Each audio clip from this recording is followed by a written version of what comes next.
नमस्कार दोस्तों, मैं हूं आपका दोस्त यश। इस पर्टिकुलर वीडियो में दोस्तों मेंस्युरेशन एंड ज्योमेट्री पढ़ने वाले हैं टीसीएस के पॉइंट ऑफ व्यू से। भाई बहुत इंपॉर्टेंट टॉपिक है, थोड़ा सा डिफिकल्ट लगता है बच्चों को। भाई मैं आपको प्रॉमिस करता हूं इस वीडियो में आपको बहुत सारी ट्रिक्स बताऊंगा।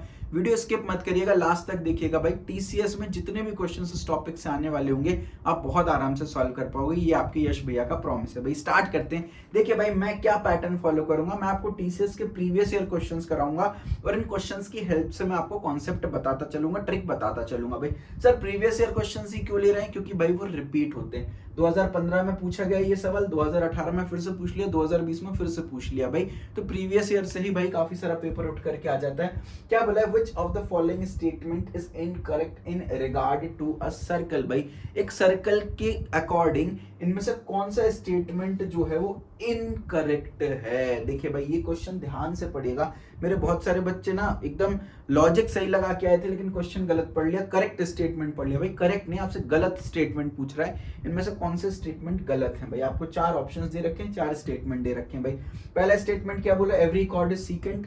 दूसरा बोल रखा है एवरी सीकेंट इज कॉर्ड। तीसरा है secant is technically not a chord but it contains a chord. चौथा दे रखा है every secant line defines a unique chord. तो बेसिकली सीकेंट और कॉर्ड की बात की गई। तो क्यों ना अच्छा आइडिया क्या है भाई, सर्कल के से रिलेटेड जितने भी टर्म्स हैं इनको एक बार पढ़ लिया जाए। देखिए भाई कॉर्ड क्या होता है, यहाँ पर आप देखिए ये बेस्ट फिगर है जिससे हम सब चीजें समझा सकते हैं। देखिए भाई कॉर्ड क्या होता है, सर्कल के आप कोई भी 2 पॉइंट को ले लो और इन दोनों पॉइंट के बीच में आप एक लाइन ड्रॉ कर दो। सर्कल के कोई भी 2 पॉइंट को ले लो, इन दोनों पॉइंट के बीच में एक लाइन ड्रॉ कर दो। ये जो लाइन बनेगी इसको हम कॉर्ड बोल देते हैं। बिल्कुल आसान भाषा में सब समझा रहा हूं, कोई भी टेक्निकल टर्म्स का यूज नहीं कर रहा हूं। अगर ये लाइन सर्कल के सेंटर से पास हो रही है, चलो मैंने मान लिया सर्कल का सर मैंने ये 2 पॉइंट ले लिया, आपने बोला इनके बीच में एक लाइन खींच दी। अगर ये लाइन सेंटर से पास हो रही है तो तब इसको कॉर्ड ना बुला करके हम क्या बुलाएंगे, डायामीटर बुलाएंगे। तो अगर ये लाइन सेंटर से पास नहीं हो रही है तो कॉर्ड कहला जाएगी, अगर ये सेंटर से पास हो रही है तो कॉर्ड ना कहला करके ये डायामीटर कहलाने लगेगी। भाई रेडियस तो आप सभी को पता है, सेंटर से सर्कल का किसी भी एक पॉइंट को टच करती हुई लाइन को हम रेडियस बोल देते हैं। भाई टेंजेंट क्या होता है, टेंजेंट डायामीटर और टेंजेंट हमेशा 90 डिग्री का एंगल बनाते हैं, इस बात का ध्यान रखना। तो हमने क्या किया, डायामीटर ले लिया सर्कल का, है ना। ये सर्कल का कोई भी पॉइंट ले लो, जरूरी नहीं है डायामीटर, सर्कल का कोई भी पॉइंट ले लो, वहां से सर्कल से छीती हुई 90 डिग्री पर एक लाइन बना दो। भाई तो ये इसकी 90 डिग्री पर एक लाइन बन गई, ये क्या हो गई, टेंजेंट हो गई। भाई यहां से भी आप देखिए भाई 90 डिग्री पर आप एक लाइन बना दीजिए, 90 डिग्री हो गया। और सर्कल को छीती हुई स्ट्रेट लाइन जो कि 90 डिग्री पर बन रही है उसको हम क्या बोल देते हैं, उसको हम टेंजेंट बोल देते हैं। क्लियर है भाई। अब सीकेंट की बात करते हैं। सीकेंट का मतलब क्या होता है, सर आप सर्कल के कोई भी 2 पॉइंट को ले लो और इन दोनों पॉइंट को टच करती हुई, इन दोनों पॉइंट से पास करती हुई लाइन, यानी सर्कल को ये 2 पॉइंट से पास करती हुई लाइन, बेसिकली सर्कल को 2 पीसेस में डिवाइड कर दे। एक ऐसी लाइन जो कि सर्कल को 2 पीसेस में डिवाइड कर दे, 2 पीसेस में काट दे। देखो ये 2 पीस हो गए, तो ऐसी लाइन को हम सीकेंट बोल देते हैं। तो सर कॉर्ड और सीकेंट में कोई डिफरेंस है क्या। भाई बिल्कुल, आप देखिए भाई, देखिए यहाँ पर देखो एवरी कॉर्ड इज सीकेंट बोला है, क्या ये बात सच है सर। हर एक कॉर्ड जो है वो सीकेंट बन सकती है क्या। आप देखो सर ये कॉर्ड है, क्या ये सीकेंट होगी। सर ये 2 पॉइंट से निकल तो रही है लेकिन सर्कल को चीर नहीं रही है। सीकेंट के लिए सर्कल को चीरना बहुत जरूरी है, सर्कल को पास होना बहुत जरूरी है। तो ये स्टेटमेंट बहुत सारे लोगों को देखने में सही लगता है लेकिन गलत है। तो कॉर्ड की परिभाषा क्या है, कॉर्ड सर्कल के अंदर ही सीमित रहेगी, सर्कल को चीरेगी नहीं, जबकि सीकेंट जो है वो सर्कल को चीरती हुई जाएगी। यानी पहला स्टेटमेंट तो हमारा इनकरेक्ट है। तो ऑप्शन ए बोल रहा है केवल सेकंड इनकरेक्ट है, गलत हो गया। ऑप्शन बी बोल रहा है फर्स्ट सेकंड थर्ड इनकरेक्ट है, ये हो भी सकता है। ऑप्शन सी बोल रहा है फर्स्ट और सेकंड इनकरेक्ट है, ये भी हो सकता है भाई। और ऑप्शन डी बोल रहा है ऑल आर करेक्ट, ये भी गलत है भाई, क्योंकि पहले ही इनकरेक्ट है। अब दूसरा स्टेटमेंट और इंटरेस्टिंग है, क्या बोला है, हर एक सीकेंट जो है वो कॉर्ड होती है। भाई अब आप यहां पर देखो ये सीकेंट है, क्या ये कॉर्ड है। आप बोलोगे सर ये देखो 2 पॉइंट को पास हो रही है और ये देखो ये कॉर्ड बन रही है, अगर मैं इतने सेगमेंट को देखूं तो ये कॉर्ड हो रही है। भाई जी नहीं, ये भी गलत है। भाई कॉर्ड और सीकेंट 2 बिल्कुल अलग अलग कॉन्सेप्ट हैं। कॉर्ड के लिए 2 पॉइंट को टच करती हुई लाइन होनी चाहिए, सीकेंट में सर्कल को चीरना बहुत जरूरी है, सर्कल को क्रॉस करना बहुत जरूरी है। तो क्या एवरी कॉर्ड सीकेंट होती है, बिल्कुल नहीं। क्या एवरी सीकेंट कॉर्ड होती है, बिल्कुल नहीं। कॉर्ड और सीकेंट का आपस में एज सच कोई रिलेशन नहीं होता, दूर दूर तक इनका कोई संबंध नहीं। सीकेंट के लिए सर्कल को चीरना बहुत जरूरी है, कॉर्ड के लिए सर्कल के अंदर लाइन का रहना बहुत जरूरी है। Secant is technically not a cord भाई, सीकेंट कॉर्ड नहीं है, but it contains a cord. क्या उसके अंदर कॉर्ड है? बिल्कुल भाई। अगर आप यहाँ पर देखो ये सीकेंट है, it is not a cord, बिल्कुल मैं इस बात से सहमत हूं, लेकिन इसके अंदर इट कंटेन्स अ कॉर्ड। देखो अगर आप केवल इतनी बात ए बी लाइन की बात करोगे तो ये जो ए बी लाइन है बेसिकली ये कॉर्ड है। तो तीसरा स्टेटमेंट अपने आप में बिल्कुल सही होने वाला है। तो भाई ये बोल रहा है कि 1 2 3 जो है वो तीनों के तीनों इनकरेक्ट है, गलत है भाई, क्योंकि थर्ड तो आपका करेक्ट हो गया, यानी यहां से आंसर तो आ गया ऑप्शन सी। फिर भी चौथा ऑप्शन अपन पढ़ लेते हैं, क्योंकि ऑप्शन सी बोल रहे हैं 1 और 2 ही इनकरेक्ट है, मतलब चौथा भी करेक्ट होना चाहिए। Every second line defines a unique chord, बिल्कुल सही बात है भाई। आप कोई भी सेकंड लाइन ड्रॉ कर लो, आपको एक यूनिक कॉर्ड मिलने वाली है ना। कोई भी सेकंड लाइन ड्रॉ कर लो, अगर चलो मैं ये सेकंड लाइन ड्रॉ करता हूं तो ये मेरे को फिर एक यूनिक कॉर्ड मिलने वाली है। तो हर एक सेकंड लाइन से यूनिक कॉर्ड मिलती है, इस बात का ध्यान रखना। अब यहाँ पर एक और ट्विस्ट है, आप देखोगे, आप बोलोगे सर ये ए बी तो मेरा कॉर्ड है और ये जो क्यूपी है वो मेरा सीकेंट है। गलत भाई, ए बी आपका कॉर्ड नहीं है भाई। अगर आप ये सेगमेंट हटा दे, ये सेगमेंट हटा दें, फिर आप ए बी को कॉर्ड बुला सकते हो भाई। तो क्यूपी क्या है? एक सीकेंट है जिसके अंदर ए बी कॉर्ड है। तो भाई हम क्या बोलेंगे सर, क्यूपी जो है वो एक सीकेंट है, इसके अंदर ए बी जो है वो कॉर्ड हो गया। क्लियर है? अगर आपसे कोई पूछे क्या ए बी कॉर्ड है, बिल्कुल है सर। क्या क्यूपी सीकेंट है, बिल्कुल है। लेकिन आपसे कोई बोले सर क्या क्यूपी कॉर्ड है, सर नहीं है, क्यूपी तो सीकेंट है। क्या ए बी सीकेंट है, नहीं सर, ए बी तो कॉर्ड है। तो सीकेंट एंड कॉर्ड का आपस में कोई लेना देना नहीं है भाई। अगर मैं वेन डायग्राम के टर्म्स में बात करूं तो ये आपका सीकेंट आ जाएगा, ये आपका कॉर्ड आ जाएगा, इनका आपस में कोई लेना देना नहीं। तो ए बी अपने आप में कॉर्ड बन रही है, ये सीकेंट नहीं है, क्योंकि सीकेंट के लिए चीरना जरूरी है। क्यूपी जो है वो सीकेंट है, कॉर्ड नहीं है, क्योंकि कॉर्ड के लिए सर्कल के अंदर रहना जरूरी है, ये सर्कल के बाहर निकल रही है। क्लियर? आप एक चीज और यहां पर समझो भाई, ये बहुत इंपॉर्टेंट है। सर सर्कल को चीरना जरूरी है, क्या दोनों साइड से चीरना जरूरी है? बिल्कुल नहीं भाई। अगर मैं यहां पर आपसे बोलूं डी बी, क्या डी बी एक कॉर्ड है? बिल्कुल सर, इट्स अ कॉर्ड। अगर मैं आपसे बोलूं ई सी, क्या एक कॉर्ड है? सर बिल्कुल, इट्स अ कॉर्ड। बिल्कुल आपको समझ में आ रहा है, सर्कल के दो पॉइंट को ज्वाइन करके सर्कल के अंदर ही है। अब मैं आपसे अगर एक चीज पूछूं, सर ए बी क्या सीकेंट है, या मैं आपसे पूछूं ए सी क्या सीकेंट है, आप बोलोगे यस सर बिल्कुल सीकेंट है। सर ये तो सर्कल को केवल एक ही साइड से चीर रही है। बिल्कुल भाई, सर्कल को चीरना जरूरी है, दोनों साइड से भी चीर सकती हैं, एक साइड से भी चीर सकती हैं, बिल्कुल चलेगा भाई। सर्कल को क्रॉस करना जरूरी है, कट करना जरूरी है। अब जरूरी नहीं है कि बी साइड में भी एक्सटेंड हो, किसी एक साइड में भी एक्सटेंड हो रही है तो भी चलेगा, इस बात का अपन ध्यान रखेंगे। तो मेरे ख्याल से आपको अच्छी खासी क्लैरिटी मिली होगी इस क्वेश्चन में। चलिए भाई अगले क्वेश्चन पर मूव करते हैं। टीसीएस में 2019 में पूछा गया था, बहुत बढ़िया आपको ट्रिक बताने वाला हूं इस क्वेश्चन में, इंपॉर्टेंट क्वेश्चन है। If the expression shown are the degree measures of the angles in the pentagon, find the value of x plus y।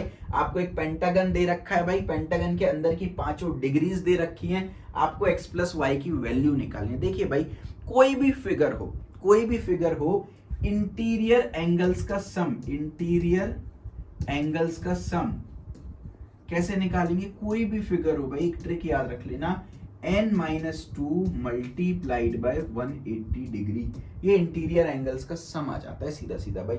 आपको पता है एक ट्राइंगल है, ये ट्राइंगल के अंदर 3 एंगल है, तीनों एंगल का सम 180 डिग्री आता है। कैसे आता है? n क्या है यहाँ पर?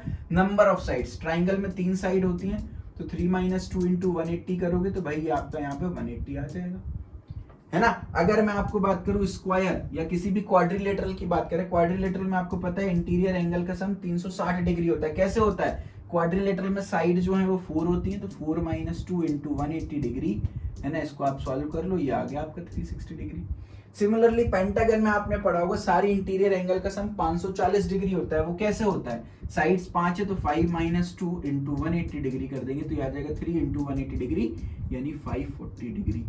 समझ रहे हो? तो ये इंटीरियर एंगल का सम है। अगर मैं आपसे पूछूं, अगर ऐसा फॉर एग्जांपल गिवन हो, वैसे तो यहाँ पर गिवन नहीं है, अगर पेंटागन की जगह रेगुलर पेंटागन बोल देते, तो रेगुलर पेंटागन मतलब पांचों साइड इक्वल, पांचों एंगल इक्वल। तो अगर रेगुलर पेंटागन बोल देते तो भाई यहाँ पर इंटीरियर एंगल का सम तो सब में सेम रहेगा, रेगुलर हो या इररेगुलर हो, भाई सम तो सेम है। अब हर एक एंगल अगर इक्वल है तो क्या लिख दूंगा मैं? n-2/n into 180 degree. तो ये टोटल सम आ गया। अगर मैं इसको n से डिवाइड कर दूं, नंबर ऑफ साइड से डिवाइड कर दूं, तो हर एक एंगल जो है ना, हर एक एंगल यहाँ पर इंडिविजुअल एंगल निकल के आ गया, इंडिविजुअल एंगल निकल के आ गया। बस शर्त ये कि पांचों एंगल बराबर होने चाहिए भाई, रेगुलर पॉलीगन होना चाहिए। अब यहाँ तो रेगुलर दे नहीं रखा तो इसका फिलहाल हम यूज नहीं करेंगे भाई, हम यूज इसका करेंगे। तो कुल मिला के हमको ये पता चल गया कि अंदर के पांचों एंगल का जो सम है वो 540 डिग्री निकल के आ रहा है। ठीक है, तो भाई एंगल देख लेते हैं ना, 7y, ठीक है, 7y को कवर कर लिया, फिर है 4x हो गया, प्लस फिर आ गया आपका x प्लस 2y, प्लस फिर आ गया आपका 2x प्लस y, प्लस फिर आपका हो गया 3x। अब आप बोलोगे सर ये एक इक्वेशन है, वेरिएबल दो है, हम x और y कैसे निकाल सकते हैं? भाई हमको x और y निकालना भी नहीं है, हमको तो x प्लस y की वैल्यू निकालनी है भाई। देखो यही गिवन है, तो एक बार देखते हैं ना भाई हम निकाल पा रहे हैं कि नहीं निकाल पा रहे। कितने y है ये गिन लो, 7 है y, 8 और 1 9 और 1 10 हो गए भाई, तो टोटल 10 y यहाँ पर प्रेजेंट है। अब आप x की भी देखो तो 4 1 5 6 7 8 9 10, 10x भी प्रेजेंट है, इज इक्वल्स टू 540। 10 कॉमन ले लो तो यहाँ से x प्लस वाई बचा, इज इक्वल्स टू 540। ये एक जीरो से एक जीरो कट गया, x प्लस वाई की वैल्यू आ गई 54। एज सिंपल एज दैट, बिल्कुल सिंपल सा क्वेश्चन था। x प्लस वाई की वैल्यू हमारी 54 आ रही है। Correct answer is option C. चलिए भाई अगले क्वेश्चन पर मूव करते हैं। उससे पहले छोटी सी रिक्वेस्ट करना चाहूंगा, अगर आपको पसंद आ रहा है जिस तरीके से मैं आपके लिए कंटेंट डिलीवर कर रहा हूं तो आप सब्सक्राइब करके बेल आइकन जरूर दबा दीजिए। आगे बहुत इंपॉर्टेंट वीडियोस आने वाली हैं। प्लस चैनल पर हमने कंपनी स्पेसिफिक प्रिपरेशन के लिए सारी प्लेलिस्ट अपलोड कर रखी हैं, टॉपिक वाइज प्लेलिस्ट हैं, जॉब नोटिफिकेशंस भी हैं, तो एक बार जाकर के चैनल को चेकआउट करिए, सारी वीडियोस देख डालिए भाई। चलिए आगे बढ़ते हैं, अगले क्वेश्चन पर मूव करते हैं। देखिए प्रीवियस ईयर पेपर रिपीट होते हैं, 2020 में पूछा गया, 2022 में फिर से रिपीट हो गया। अगर आपको ट्रिक पता है आप बहुत आराम से कर पाओगे, इसलिए मैं बोलता हूं भाई प्रिपरेशन अगर आप अच्छे लेवल पे करोगे। अगर आप देखो तो ये क्वेश्चन नंबर 3 अगर आप जब हम पढ़ेंगे ना तो क्वेश्चन नंबर 2 से ही बिल्कुल रिलेटेड है, बिल्कुल सिमिलर टाइप है। देखो क्या बोला है, one angle of a regular polygon measures 177 degree. एक एक टर्म इंपॉर्टेंट है, कोई रेगुलर पॉलीगन है भाई। अब मुझे नहीं पता उसमें कितनी साइड्स है, लेकिन इतना पता है सारी साइड्स इक्वल होती हैं रेगुलर पॉलीगन में। अब एक एंगल, सारी साइड्स इवन सारे एंगल भी इक्वल होते हैं, तो एक एंगल 177 डिग्री, इसका मतलब सारे एंगल्स 177 डिग्री होने वाले हैं individually. The polygon has a total of n sides, total n sides इस पॉलीगन में। n जो है वो इनमें से किस नंबर का मल्टीपल है? क्या n 3 का मल्टीपल है, क्या n 4 का मल्टीपल है, क्या n 12 का मल्टीपल है, क्या n इन सभी का मल्टीपल है? तो बेसिकली हम n की वैल्यू निकाल लें, आंसर तो खुद ब खुद निकल जाएगा भाई। आपको टोटल साइड्स निकालनी, मैंने आपको अभी बताया था जो इंटीरियर एंगल्स का सम होता है वो क्या होता है, n-2 मल्टीप्लाइड बाय 180 डिग्री। ये ट्रिक अपन को पता थी भाई, है ना। अब फिर मैंने आपको बताया था रेगुलर पॉलीगन में इंडिविजुअल एंगल्स कैसे निकालते हैं हम, क्योंकि सारे एंगल इक्वल होते हैं, तो जो टोटल एंगल है उसको नंबर ऑफ साइड से डिवाइड कर दो। तो n-2 इंटू 180 को मैं क्या कर दूं, n से डिवाइड कर दूं। यही बात है ना। इसको मैंने ऐसे लिख दिया था, n/2/n लिख दिया था मल्टीप्लाइड बाय 180। एक ही बात है, दोनों एक ही बात है, ठीक है भाई। अब अपन को नहीं पता n, लेकिन अपन को ये पता है कि ये जो इंडिविजुअल एंगल है ये 177 डिग्री का है। सारे एंगल 177 डिग्री क्योंकि रेगुलर पॉलीगन है। एक बार इसको सॉल्व करो, n को, ये वाले n को यहाँ पर मल्टीप्लाई में ले जाओ, है ना। यहाँ पर n-2 में 180 का मल्टीप्लाई है तो 180n माइनस 360 हो गया, ठीक है। यहाँ से 180 माइनस 177 हो गया 3n, और 360 लेफ्ट हैंड साइड में आके प्लस हो जाएगा, यानी अल्टीमेटली n की वैल्यू यहाँ से कितनी निकल गई, 120 निकल गई। तो इस पॉलीगन में अगर आपसे पूछा जाए कितने साइड्स है तो आप बोल दोगे 120 साइड है। तो 2020 में केवल इतना ही पूछा गया था कितने साइड्स है, तो 120 है। 2022 में थोड़ा सा एक लेवल और ऊपर कर दिया, आपको नंबर ऑफ साइड्स ना पूछ करके आपसे ये वैल्यूज पूछ ली थी कि ये जो 120 आ रहा है वो इनमें से किस नंबर का मल्टीपल है। भाई 3 की टेबल में भी 120 आता है तो 3 का मल्टीपल है, 4 की टेबल में भी 120 आता है तो 4 का भी मल्टीपल है, 12 की टेबल में भी 120 आता है मतलब 12 का भी मल्टीपल है। Correct answer is option D. बहुत सारे बच्चे जल्दीबाजी के चक्कर में उन्होंने देखा 120 आ गया मतलब 3 का मल्टीपल है, ए मार्क करके आगे निकल लिए। बेटा जब भी ऑल ऑफ दीज हो तो बाकी ऑप्शन को भी ध्यान से ऑब्जर्व करिएगा। करेक्ट आंसर आपका ऑप्शन डी आ गया।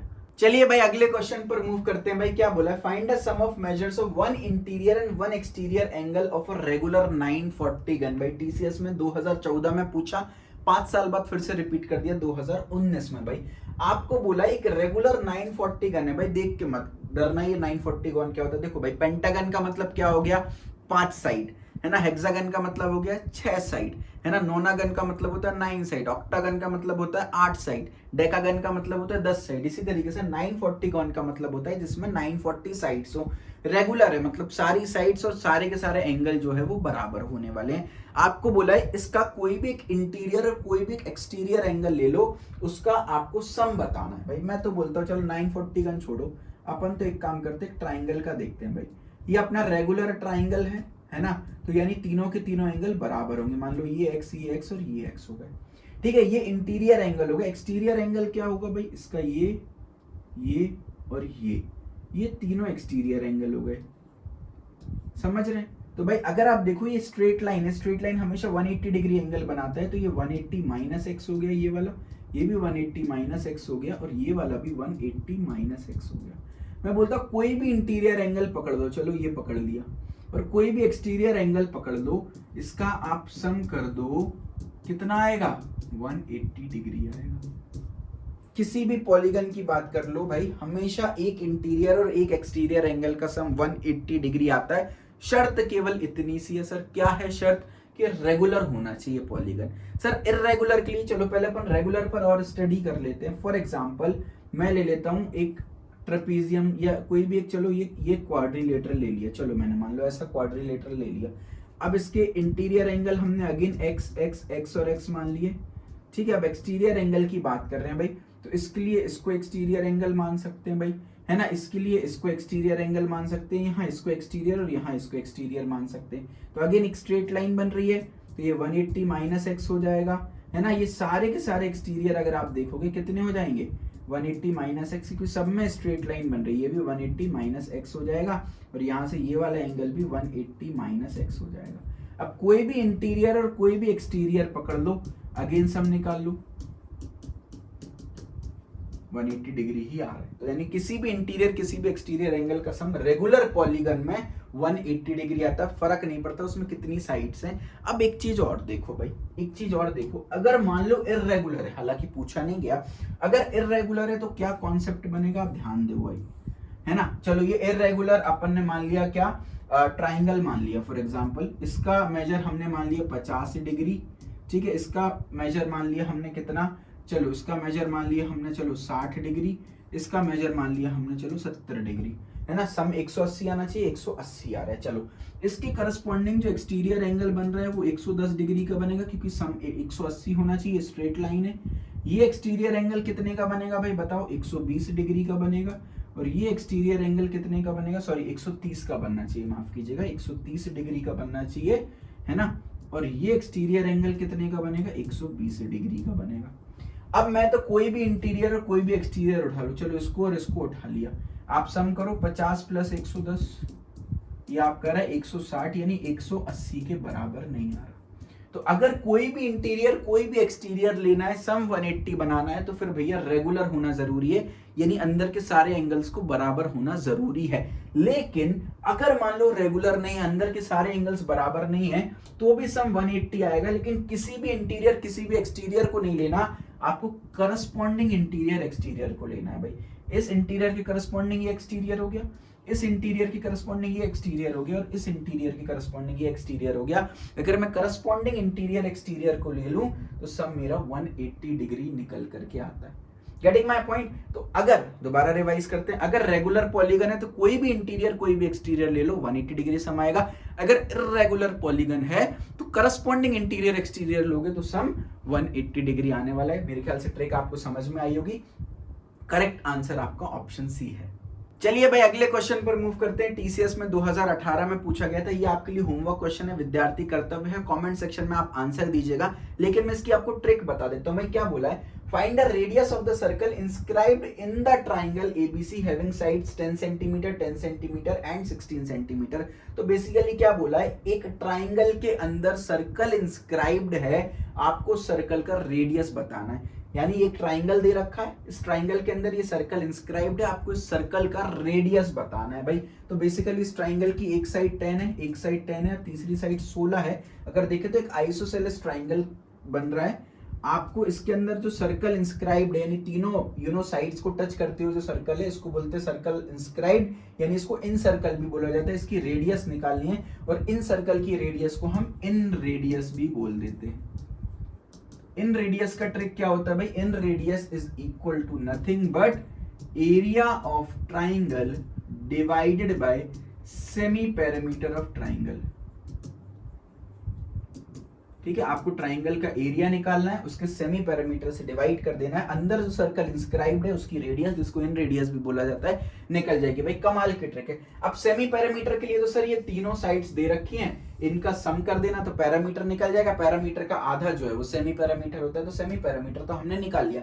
अब एरिया के लिए भाई दो तरीके हैं, क्योंकि तीनों साइड्स दे रखी हैं, डायरेक्टली आप हेरोस फॉर्मूला लगा सकते हो, क्या, s into S minus A into S minus B into S minus C, ये हेरोस फॉर्मूला हो जाएगा। भाई सेमी पैरामीटर होता है एस, एबीसी जो है वो तीनों साइड्स होती हैं, तीनों साइड दे रखी है तो सेमी पैरामीटर भी निकाल लेंगे और साइड एबीसी रख करके हम यहाँ पर एरिया निकाल सकते हैं, एक तरीका। दूसरा तरीका क्या हो सकता है भाई इसका, आपको दिख रहा है सर ये आइसोसेलेस ट्राइंगल है, तो अगर मैं थोड़ी देर के लिए ये रेडियस यहाँ से हटा दूं और इस केवल ट्राइंगल पर फोकस करूं, आपको दिख रहा है ये आइसोसेलेस ट्राइंगल है, अपन यहाँ से इस पे एक एल्टीट्यूड डाल देते हैं। ठीक है, अपन क्या करते हैं, एक एल्टीट्यूड डाल देते हैं, हाइट डाल देते हैं। भाई आपको पता है आइसोसेलेस ट्राइंगल में जो इक्वल साइड्स है वहां से अगर एल्टीट्यूड डालें तो ये इक्वल पार्ट में बेस को डिवाइड कर देता है, तो ये भी 8 हो गया और ये भी पूरा 8 हो गया, 16 का आधा आधा पार्ट हो गया, 8 और 8। अब मैं बोलता हूँ ये एक मान लो ट्राइंगल एबीसी मान लिया, इस एबीसी ट्राइंगल को ऑब्जर्व करो। एबीसी ट्राइंगल की बात करें तो एक राइट एंगल ट्राइंगल बन रहा है भाई, जिसका हाइपोटेन्यूज दिया हुआ है, आपको बेस दिया हुआ है, आपको हाइट निकालनी है। तो आपने पाइथागोरस थ्योरम अप्लाई कर दी, इसमें हाइट निकल के आ गई, हाइट आपकी यहाँ से 6 निकल करके आ जाएगी, हाइट आपकी 6 निकल के आ गई। अब किसी भी ट्राइंगल का एरिया कैसे निकालते हो, half into base into height. अब पूरे बड़े ट्राइंगल की मैं आपसे बात कर लेता हूँ, पूरे बड़े ट्राइंगल की बात कर लेता हूँ, तो हाफ इंटू पूरे बड़े ट्राइंगल का बेस कितना हो जाएगा, 16 हो जाएगा और हाइट मेरी 6 निकल के आ जाएगी भाई। तो यहाँ से आप क्या कर सकते हो, इस ट्राइंगल का एरिया निकाल सकते हो, 8 से 48, तो 48 एरिया यहाँ से भी आ गया और चाहो तो आप हेरोस फॉर्मूला से भी निकाल लो, 48 ही आपका एरिया आना चाहिए। सेमी पेरीमीटर निकालो, दोनों को डिवाइड करके आप आंसर बताइएगा भाई कमेंट सेक्शन में क्या आंसर आ रहा है। भाई चैनल को सब्सक्राइब करें, वीडियो को लाइक करें, बहुत एफर्ट लगा रहा हूँ भाई, तो अपने दोस्तों में, कॉलेज व्हाट्सएप ग्रुप्स में, अपने जूनियर्स के ग्रुप में शेयर करें ताकि बच्चे इंस्पायर्ड हों और जल्दी से जल्दी अपनी प्लेसमेंट प्रिपरेशन स्टार्ट करें। Thank you so much.